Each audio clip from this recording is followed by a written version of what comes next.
afternoon, everybody. Welcome to TraderMerlin Show. It is your Monday edition. I don't even know what date it is today. It's the 24th of April, getting near the tail end of the week. This actually will be the last official trading week of April, and options expiring this Friday for a lot of my positions, which I'm pretty excited about. Boss Poopa says, hope you caught some fish. I did. It was, fish got me. 3 days in a row, driving up, at least an hour and a half to 2 hours every day, each way to the Hollywood Bowl. It's kind of a pain in the butt, but it was worth it to see the band. Who knows how much longer these guys will be playing. So it was a great run. But I'll tell you what, I'm exhausted, I'm beat. I may actually just do a 30-minute show today. That's how tired I am. All right, let me start off with our overall topic of discussion, then we'll dive into the finer points of these markets, and that is the waves of bank downgrades. Now, as you guys know, I am currently in multiple positions on FRC, which reported earnings today, and they disappointed greatly. Now, my Charles Schwab, Charles Schwab, I sold some puts last week, and those expired worthless. The JP Morgan shares, as well as the Bank of America shares, were taken out of my account because I sold calls against it, and price exceeded the call strike price. Just giving you a heads up on the trades that have been executed in my account. So, these waves of downgrades I thought was kind of interesting. I wanted a nice graphic here in AI, kind of an ugly portrayal of what's going on. And of course, the financial stocks have been getting their teeth kicked in over the past few months. It's not like this is anything new to anybody that watches this channel. You all know that they've been down big time. I even wrote some articles on it for barchart.com, which said, look, I think it's a buying opportunity.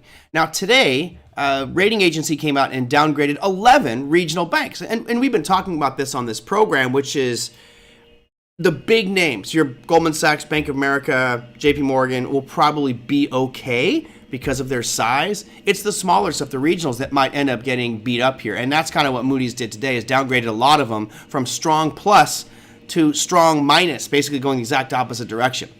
So before we run out there and freak out about the announcement from Moody's, I want to say two things. Number one, if you haven't seen The Big Short, you should see the movie The Big Short. Because rating agencies, to me, are high-end bookie con men that are just working with the institutions to make things happen for the institutions. And their upgrades and downgrades are designed to manipulate you and me. That's everything in that movie just speaks of how rotten the rating agencies were. It really bothered me. However, I've been watching this for years. And quite often, when you would see, because you might know, I was a level 2 trader, which basically means I'm looking at the order book and watching all the transactions come through real time. It's about the shortest term you could possibly get in the markets. And in that level 2 screen, I could see Goldman Sachs or Morgan Stanley or Payne Weber or whoever. So let's say Prudential, right? Prudential comes out and issues a big downgrade like Moody's did today. I would go to the level 2 screen, and not only was Moody's not selling shares, remember they issued a downgrade. They're telling the world to sell the stock, get it out of your portfolio, it's garbage. And so, not only were they not selling, they were actually on the buy side with their market maker ID buying shares of the symbols they would downgrade. So I have this air of skepticism that actually makes me feel like it's the bottom. When an institution says, oh yeah, we're downgrading, it's because things have fallen so far, they don't want to look stupid having an upgrade on their book. So let's just join the herd and downgrade these things. So that's the basics of to me, it's almost like a rug pull for upgrades and downgrades. That said, Moody's did downgrade 11 banks today. So let me bring up some charts here and walk them through one by one. I'm going to start with the big one, which is FRC. That's First Republic. So today I sold some more puts. As you guys know, I have 40 puts right now at the $12 strike price. It's down 21% after hours. So we'll see if I get executed by Friday on my FRC. But I also sold today 5 of the $11 strike price and basically ended up being a 5% rate of return for 4 days. So I've got these 2 strike prices down here. Let me add on a couple lines here. There's the 12. Let me add on the 11 just so we can have those on the screen and see how it all transpires on Friday. Not looking good right now, but I'm not too concerned. I think over the long haul, FRC will be fine. I could be completely wrong, but at least I'm wrong publicly and admit it, unlike some people who just hide behind fake claims and things like that. So there's your $11 strike price. Who should we trust more, rating agencies or Kramer? I say Kramer, but inversely, I agree with you. I don't trust any rating agencies. I don't trust Standard & Poor's. I don't trust Moody's. And who's the other one? I don't trust them. And I've never trusted them because of just what I saw when I was on the trading floor back in the late 90s, but even more so after watching things like The Big Short. You have them incentivized by a big institution. So somebody, Goldman will call up and be like, hey, Moody's, I need you to issue an upgrade on this or that or the other thing. It's like, well, what's in it for me? Maybe there's some kickbacks there. Maybe there's some reciprocity where down the road, Moody's will get something from Goldman Sachs that they need. So I don't trust it at all. Who do we trust? Jim Cramer. I think you trust your own analysis and go off of what you see on the charts and how things look. So they downgraded Moody, First Republic today. Check out the earnings calendar, earnings announcement. So for some of you who might be new to TradingView, and I know some of you are watching right now, they're actually in FRC. Down at the bottom here, you see it says RTH, that's regular trading hours. If you click on that, you can go to extended trading hours, and there you see the monster sell-off that we're witnessing right now in FRC. So right now, it's trading at $12.54, down $3.47 after hours. So we'll see how this ultimately pans out by Friday. Hopefully, it stays at $12.01 by Friday's close. If not, I will sell some options against it and see if I can lower my cost average there on First Republic. So if we look at the big picture here, let's go back to the point I was making early on, which is Moody's downgraded 11 banks today. And I got to ask, why now?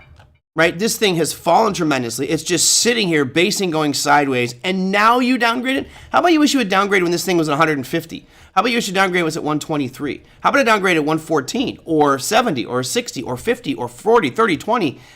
Now you're doing it. To me, this is almost a clear sign that we're at a bottom on First Republic. So I will be putting my money where my mouth is over the next few days. We'll see if I decide to sell some more puts on First Republic. I probably won't, honestly, just because I have enough exposure. Right now I have 40 put options at the $12 strike price, and I have 5 at the $11 strike price. So I don't know why that, the ATR, hold on one second. This should not be on the, I put the 11 on the ATR, which it should actually be on this chart up here. Very close.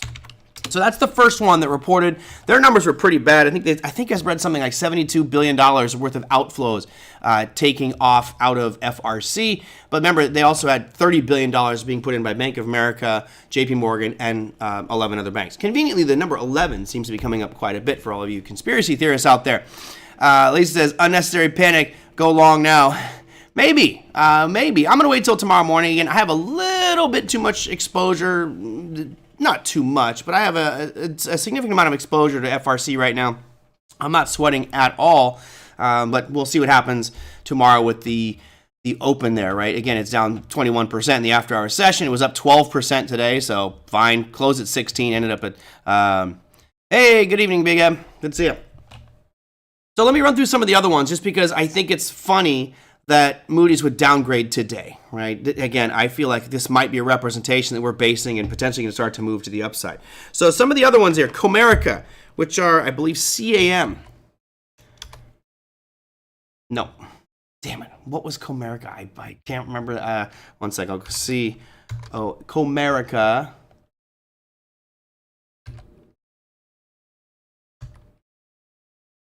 Comerica, there. Oh, CMA. I had dyslexia this morning. There's Comerica, and if you're a bank, and this thing, it wasn't like this was just the beginning of the financial crisis, right? Here's our banking issue. We could say that started somewhere around mid-February, right? Well, what about the downgrade that should have been issued back here as this downtrend started to form, started making new lows? So it was lower lows, lower highs. This uptrend was dead. If anything, a good analyst should have issued a downgrade as soon as this thing broke down below, let's say, $80 and started trending to the south side. So to me, I agree with Margaret. Moody's is late to the party. And, this is why I wanted to bring this up on the show today is Moody's make a really public statement today. And if you watch Yahoo Finance, there's tons of headlines today like, oh, it sounds like despair for the financial sector and banks are going to go under. Look, a lot of regional banks are going to face some stress, but they're late to the party. I agree. Why would you issue it now? You're way late here. If anything, I might issue an upgrade at this point on some of these ones. Of course, I need to look at the financials. So that was Comerica, U.S. Bancorp. This one, again, we talked about some of the banks that have bigger problems. And this is one that I will not be doing any trades on simply because they have a really large exposure to commercial lending. And I mentioned that a few weeks ago where I think the next big shoe to drop is going to be the commercial real estate market. So any regional bank or smaller bank that's got big exposure to commercial loans, I think could really find themselves in a painful situation here. So the firms one of the big ones there was USB. Of course, I was surprised to see JP Morgan actually had pretty big exposure in the commercial real estate market as well. So this one looking pretty ugly. You know, a lot of you might look at this and go, well, we've got a double bottom here. You do. If you look trying to play this double bottom on USB, I would highly recommend you have a tight stop loss. I mean, this thing is pretty dangerous here, but it's just funny. Moody's issuing a downgrade at the lowest point this thing has been in 2 years. Let's see. So that was U.S. Bancorp. One other one, Western Alliance Bancorp, WAL. There's WAL. This one really had just a fall from grace. I mean, just in a 3-day period, this thing went from $70 down to $7. So just crazy fall there. But now, you know, that was just a fear. That was just that spike down that everyone's thinking the whole system's going to collapse. Government comes in, bails it out, and now it feels like it's stabilized. So I don't personally, and this is going to come across as almost condescending, but I don't waste my time digging through all the fundamentals and financials of these companies, right? So for any one of you who's looking at it saying maybe Western Alliance Bancorp is good, maybe Zion is good, you know, maybe Huntington Bank shares. If you're a long-term investor, you probably want to look at the fundamentals to see how bad the situation is. It was nice to see the earnings report from First Republic today. Not nice to see how much money they lost, right? $72 billion worth of outflows was pretty bad, but that seems to be shored up by JP Morgan and the other companies. So make sure you dig into the financials if you're going to be going long-term. It'll give you a little bit of extra confidence in any trades that you may be making. That was your Western Alliance Bancorp. I think Zion was the big name on the list. Yeah, here's Zion Bank shares. And again, it looks very similar to U.S. Bancorp, right? You're sitting right near the low. Well, you have the spike that goes back to May 13th, but it's really just been traversing sideways for the better part of a month, right? I could put a Tom bar on this chart right here, and that's going to look like right about in. Let me get my snap mode off. That's right, Tom. I renamed the yellow box the Tom bar.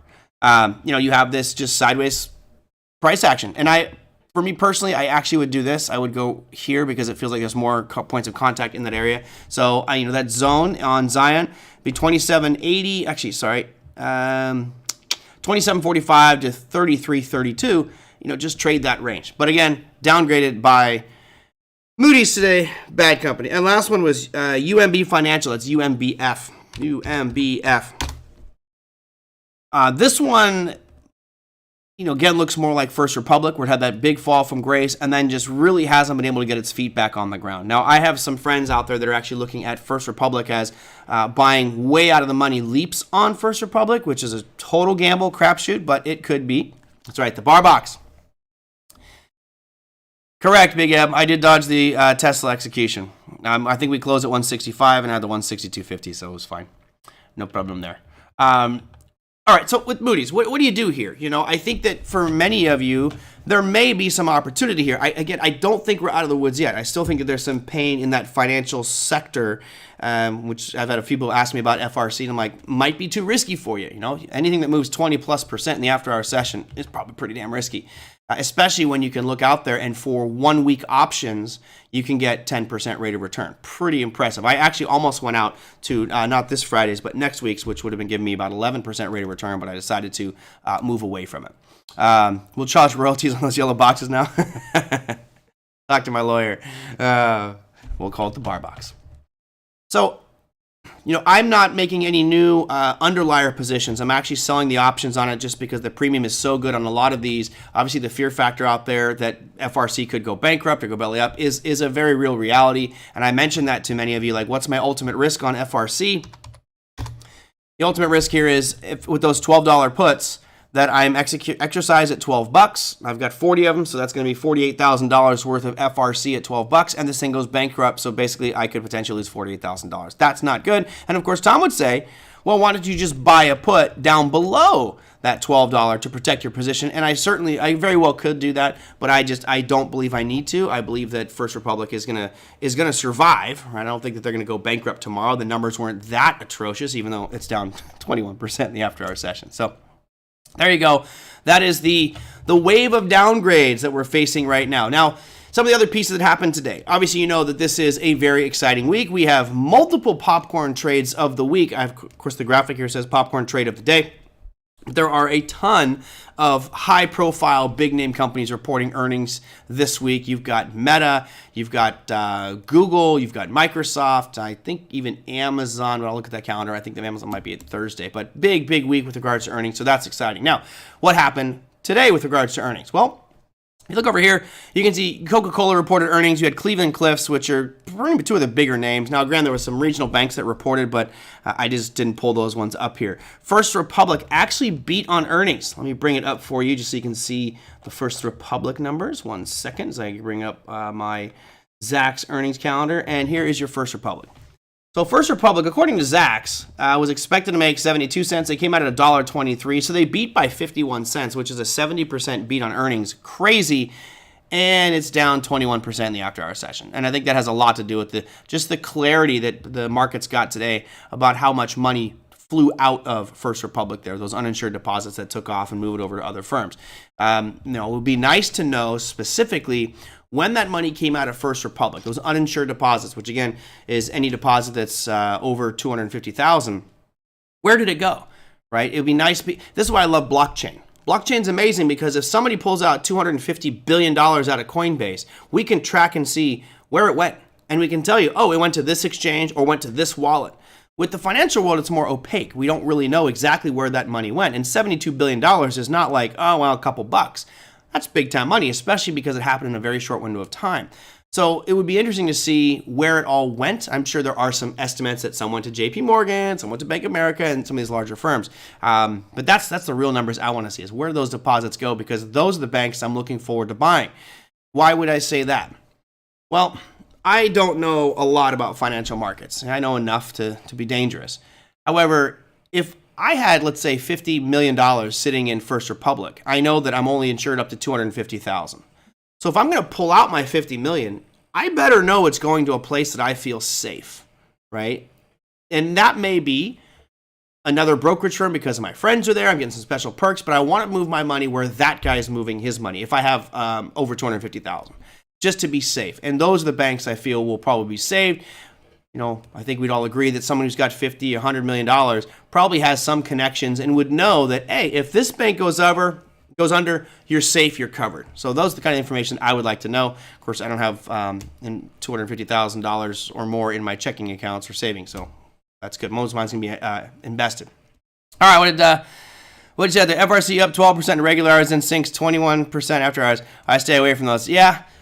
And rightfully so. You know, this is not a big portion of my portfolio. It's a portion, but I'm not putting all my eggs in that basket, and you never should. All right. I've mentioned this before when we talked about the JP Morgan, Bank of America, and Schwab.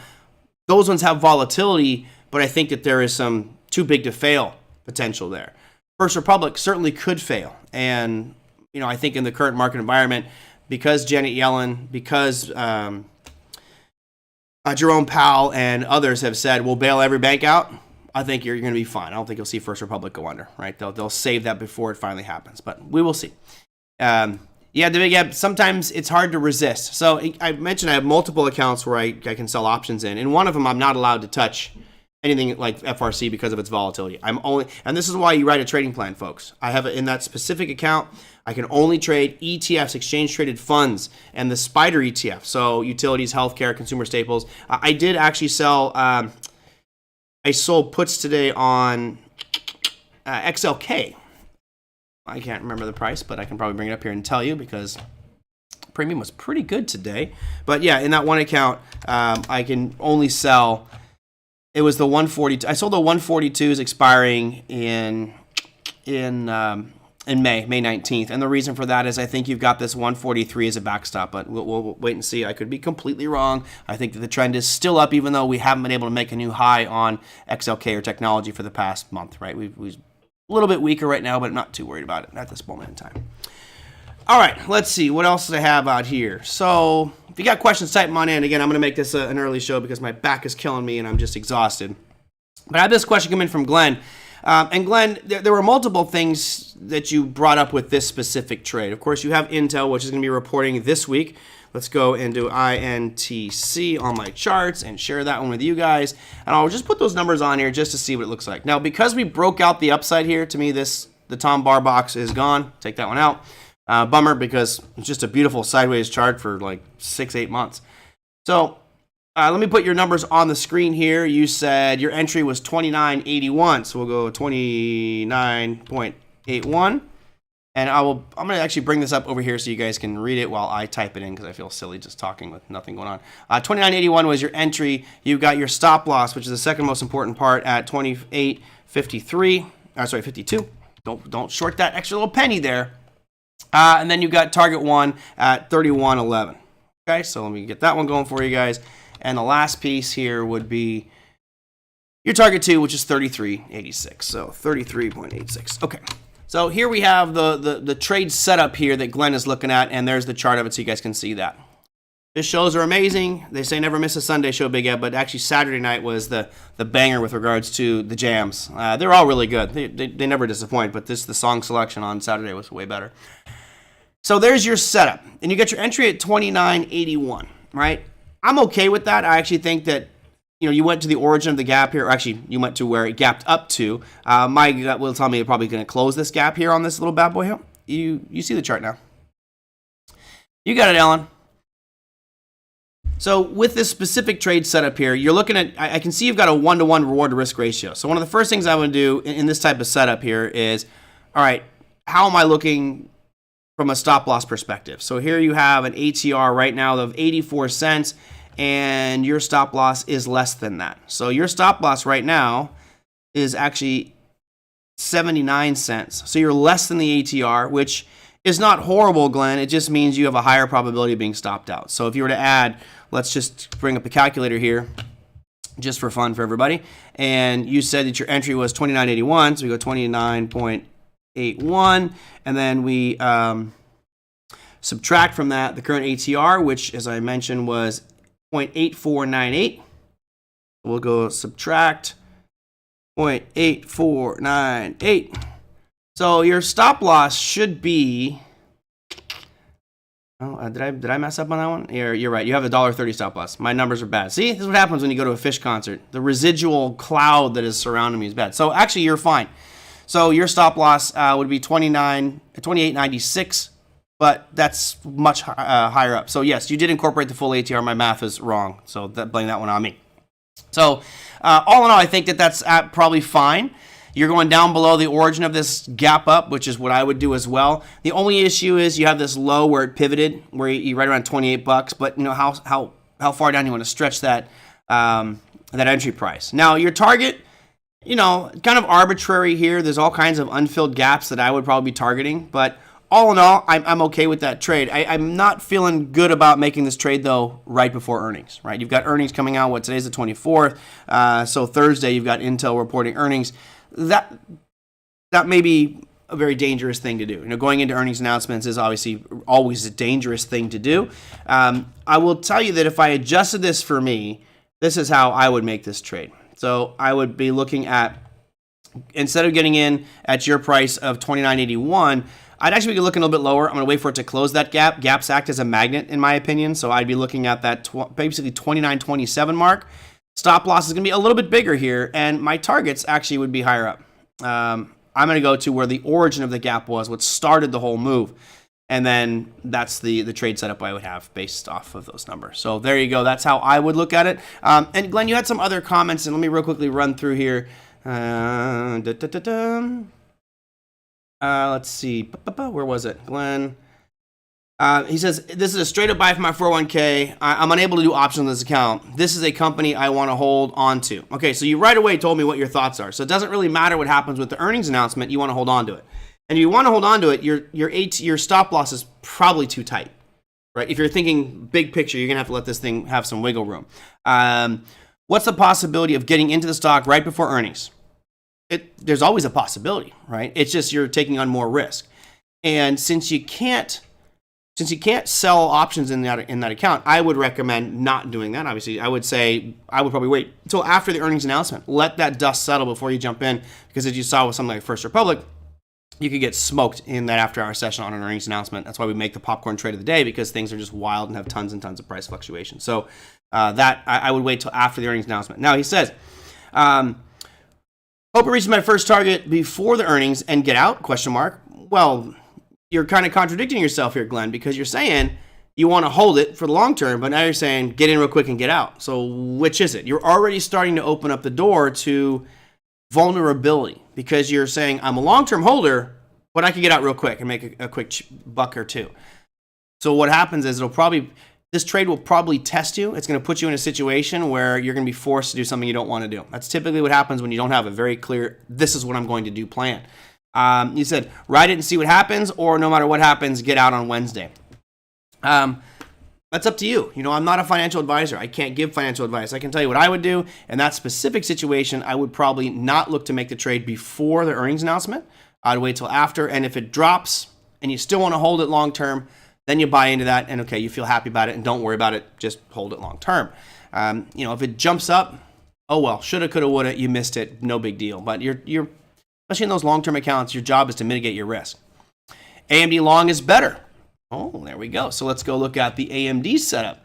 AMD has been kicking Intel's butt for quite some time. So let me get rid of the ATR here, and let's look at AMD. It's definitely a better looking chart, and this is really what the whole NASDAQ's been looking like. That stair step up, higher highs, higher lows, really from those lows of October of 2022.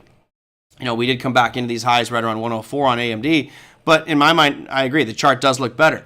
My buy point on this one probably about $82, and we're at 87.57 right now. So still got a ways to go, but pull back into that origin. This last huge surge up here would probably be where I would be looking at. But you look at the charts here. Let's go back just a couple of years. There is AMD, and then here's Intel. Intel has the name. Intel for years was the juggernaut that you want chips, Intel is the way to go. They've lost that status, in my opinion, and you can tell by the price chart. This thing was at $68 back in 2021, just making lower, lower, lower, lower, lower. Yes, we bottomed out, but it hasn't really come back to life, whereas AMD, definitely well off its highs, but it's still trending up and looks better from a short-term perspective. Now you look at something like NVIDIA. Right, NVIDIA, even better from that nice, at least the lows we saw back in October. Right? And again, I'm bullish long-term on NVIDIA. Boy, you can tell when you did this last was, 2 weeks ago? So the yellow box is working. Needs to be stretched out. Still stuck in that sideways range there on NVIDIA. Right around, it's 270 right now. Thanks, Jonathan. Thoughts, Google options. I have calls expiring this week. Your long calls, so you're playing with fire.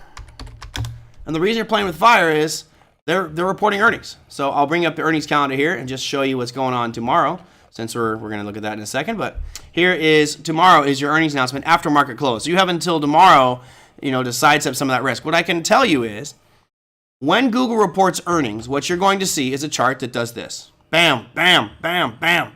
Lots of volatility. And it will probably give you ulcers if you sit there and watch that one because you've got a position, Jonathan. It could be pretty dangerous. So, Google, especially, look back here and go to the chart. You look at a $106 stock, that thing could easily move 10% in a very, very short window of time. So that is something that's going to be, would detract me from holding in through earnings. I generally don't like to hold through earnings, although I'm hypocritical because I just held First Republic through earnings because the premium is so damn good. But normally I don't like to do that. If anything, I will sell puts that are way out of the money and get that nice premium. But that's just, my wild, aggressive approach. Wasn't sure if I should hold through earnings or not. It seems like everything has been tanking after earnings lately, even if the beating expectations. Yeah, which is why, what will happen is the premium in that option is going to just evaporate after the earnings announcement. So you might even be up on the option trade, but because the premium was so jacked up going into the earnings announcement for puts and calls, you might have picked the right direction and still lose money on that option trade because volatility just sucked it all out. There you go. All my money is in FRC, average of 14. Max, I hope you're not serious. I really hope you're not serious, Max. If you are, rule number one is you never put everything all into one thing. You're taking huge risk. As I mentioned, I am selling puts on FRC, which means I think long-term it'll be okay, but there's no way I'm putting all my money in FRC. That is a crapshoot. As I mentioned, this thing could come out tomorrow and make some horrible announcement that freezes the stock. That's like the worst possible scenario. So far, I think we're going to do okay with FRC. It's bouncing up a little bit now. It was down over 21% in the after hours. Now it's down 18. So funny when you look at this on, let's say, a 15-minute time frame, ultimately down on the day. Let's see. Let me go here and go from today. Let's go from the close Friday to where we are right now, and presently FRC would be down only 6%. If you go day over day, it's only down 6% on the day. But what a volatile, wild ride this one has been. And again, I think that the downgrades that were issued by Moody's today act as a relatively positive thing. I actually think that is a positive piece out there because it's spreading fear. When Moody says, here's these 11 regional banks, we think that they're bad, we're going to downgrade them. We're going to downgrade the credit ratings, which means that their loans are going to have a higher interest rate to attract investors. That's not good. That's not good for those firms. However, I think that the worst is already behind most of them. It put the stock sell calls against it. That's true. And I'm not sure exactly what the strike price you were looking at there, Max. So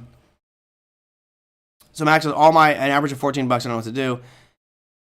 They asked me twice there, Max. So again, you shouldn't have put all your money in FRC. If all your money is in FRC and you're long at 14, you, as what Lisa says, I think that's actually a different conversation, but you could actually buy some puts on that just to protect your position and hedge it.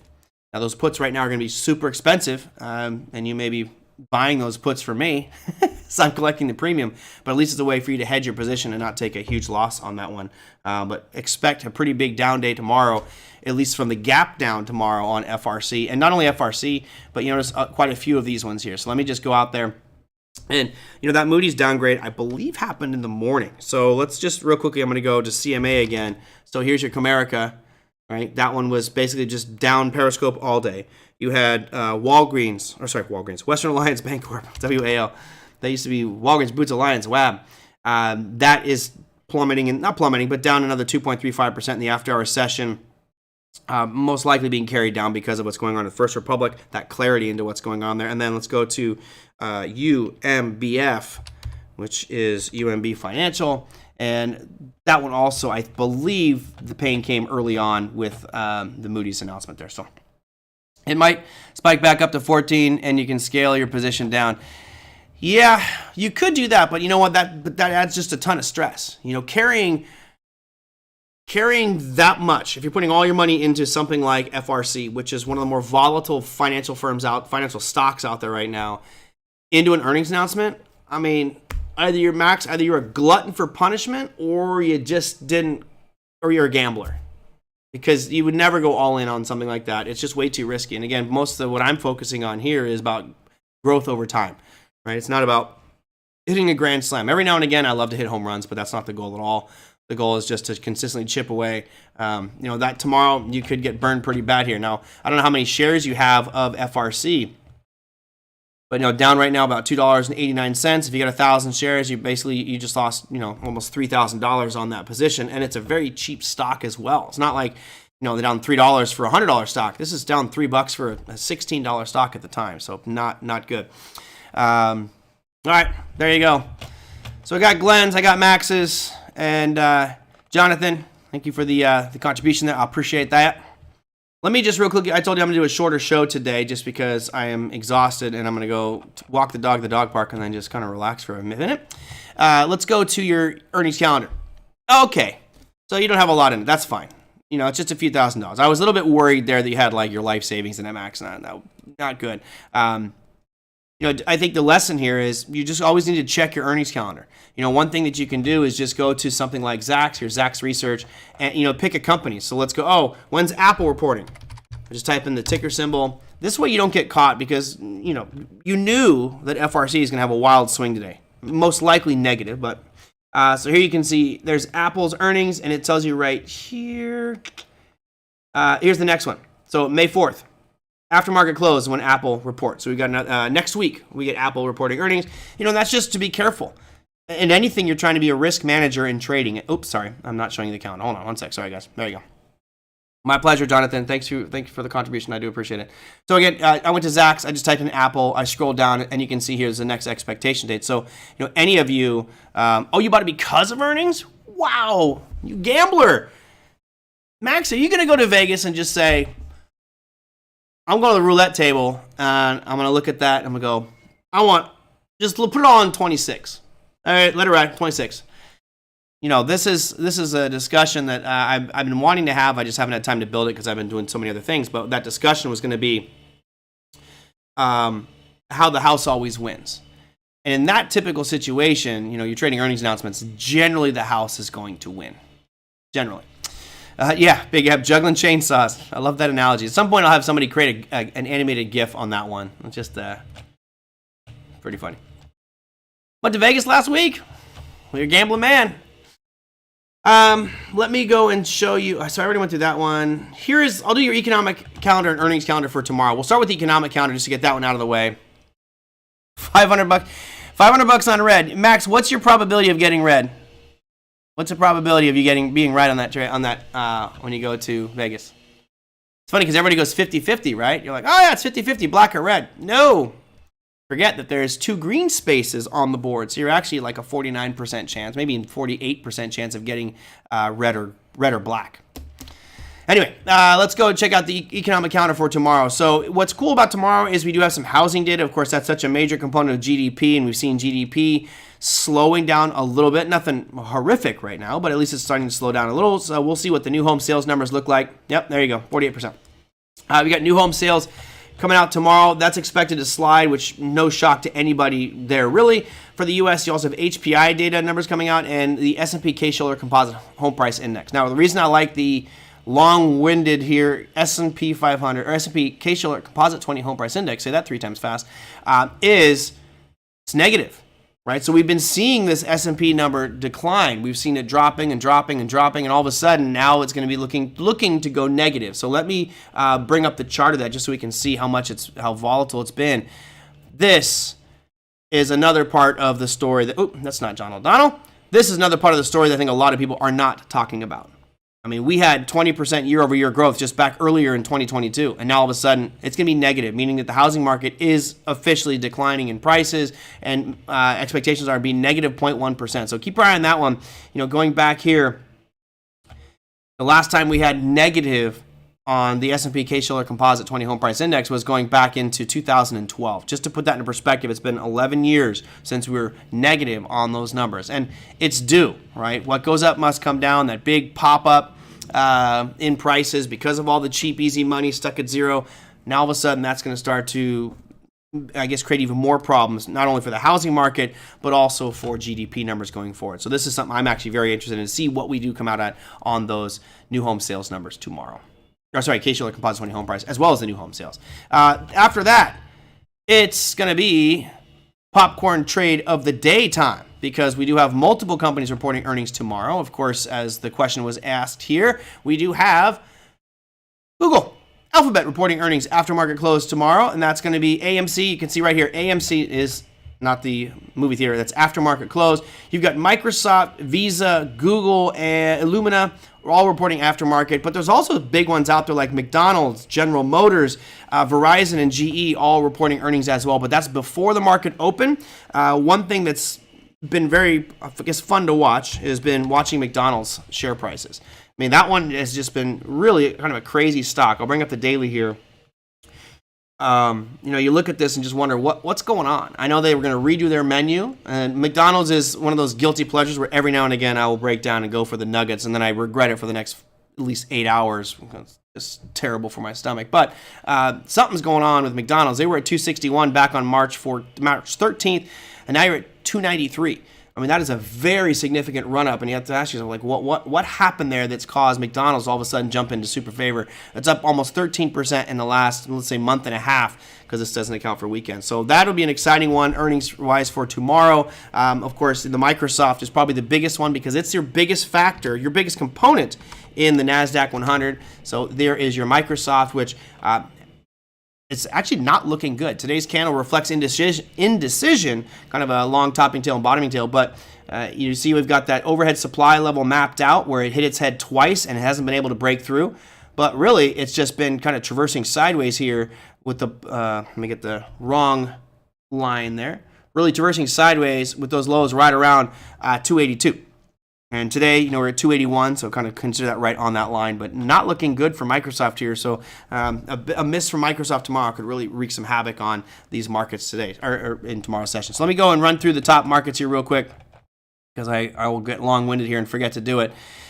Starting to bottom, NASDAQ down 0.26. And of course, I'm doing this now. This is not the actual closing value, but that's as of time of doing this show, which is going to be 2:40 p.m. Pacific time. So NASDAQ was down 0.26%. Again, really nothing going on for the better part of 2 weeks, just sideways chop, so nothing exciting pattern-wise there. Russell's looking a little bit better, right? It started to go back towards that 1820 mark, which was the high we established back on April 3rd. It did a little double tap before selling off. Now the question is, can we get our feet back on the ground with Russell, and does it move higher here above 1820? S&P 500, call it unchanged on the day, even though it's got a nice little green candle here. It says 0.07%. Good news from that perspective is you're not making new lows. We've been rallying and making higher highs ever since those lows back on the 10th or 13th of March, and it looks like it's going to continue on up to the upside here, at least for the foreseeable future, unless something changes tomorrow with the earnings announcement. Here's your Dow, 0.15% gain today. Again, you had that long bottoming tail go back down into that little area we have as a yellow box, which should be erased, but I'll leave it there for now. Bitcoin. Been an ugly 4 days. Today stabilized a little bit. We're back down into that yellow box, so I will continue to stretch this one out just because I think the bottom line there is the important one, which is 26,666. Nothing demonic about that. And let's see, gold. 0.47% gold, move to the upside. I'm leaving the breakout line here. We had a flag formation, and we're looking at the lines based off of the flag formation. So I'm going to leave that there for now because I do think ultimately gold will get to that 2220 mark, but it may take some time. Right now, you've got a little bit of a pullback going on with gold. Question is, how deep is it going to go? I think it should probably stop right around this level, which is that 1990. When we had that initial pullback, that was my target as well, as that 1990 mark. And finally, crude oil, your best performer, 1.14% on the day to the upside. I still think you're going to end up seeing it close this gap, which goes all the way back down to 75.50, right around 75.50 for that crude oil chart. That, my friends, is pretty much everything that I was going to cover today. And I said I was going to do a 30-minute show. We ended up doing 42 minutes. I'm going to go to the dog park, have a nice glass of water, and relax. Maybe watch some basketball. So that's going to do it for me for today. Real quick, let me look at one more thing, because I may have a guest on the program for tomorrow, and I will need to check my mail just to verify it, unless they have not responded to me yet, and I don't see a response out of okay, so we're going to have Brandon Wendell on tomorrow. He did respond back. So I'll have Brandon Wendell on the show tomorrow. If there's something specific you guys want me to talk about or look at, do me a favor. Email it to me. Email at TraderMerlin@gmail.com or put it down below any of the YouTube videos. I will definitely spend some time tonight going through those. I know I missed, I'm sure there were some questions on the YouTube video for John O'Donnell's session we did last Thursday, which was a great one. It seems like a lot of people really enjoyed that show as well. So we'll get John O'Donnell back on in the future. And of course, let me know topics that you want to discuss with John. I always love having him on the program. Really more about what you guys want, because I could talk to John about anything. Anyway, hope you guys enjoyed today's show. Have a fantastic remainder of your day, and I will see you guys tomorrow with Brandon Wendell. Send in your questions at TraderMerlin@gmail.com. Take care.